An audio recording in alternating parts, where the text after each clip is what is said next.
அனைவருக்கும் காலை வணக்கம் அவர்களே. இன்னைக்கு நம்ம கிட்ட கோழி பண்டிகை. இன்னைக்கு நம்ம வீட்டு என்ன ஸ்பெஷல் பார்க்கமா? காலை சாப்பாடு. கிட்ட வடி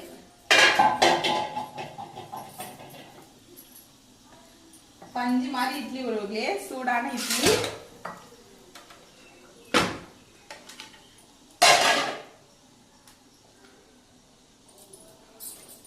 அப்புறம் வந்து என்னன்னு பாத்தீங்கன்னா, இது வந்து துவரம் பருப்பு அரைச்சி வச்ச சாம்பார் வருவங்களே.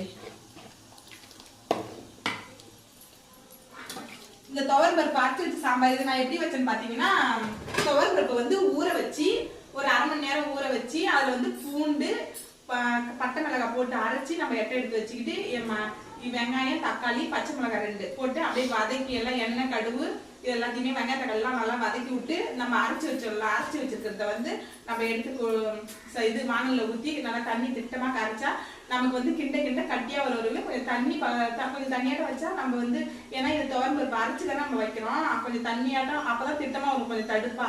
ஆனா டேஸ்ட் வந்து சூப்பரா இருக்கும். உப்பு திட்டமா போட்டுக்கணும், கொஞ்சமா பெருங்காயத்தூள் போட்டுக்கணும். போட்டு வச்சோம்னா செம்ம டேஸ்டா இருக்கும். பாருங்க, இது வந்து இட்லிக்கும் நம்ம இந்த துவரம் பருப்பு சட்னிக்கும் கொஞ்சம் வழவழப்பு தன்மையா இருக்கும். ஆனா சாப்பிட்றதுக்கு வந்து செம்ம டேஸ்டா இருக்கும். இதெல்லாம் அந்த காலத்துல வந்து நமக்கு வயசானவங்க ஆயாலாம் இருக்காங்களா, அந்த காலத்துல இதெல்லாம் செஞ்சது. இப்பெல்லாம் நம்ம வேக வச்சு வைக்கணும், அப்பெல்லாம் அரைச்சி ஊற்றி வைப்பாங்க ஒருவர்களே. இந்த மாதிரி செஞ்சு சாப்பிட்டு பாருங்க, சூப்பரா இருக்கும். ஓகே பாய், வாங்க ஒரு இட்லி சாப்பிடலாம்.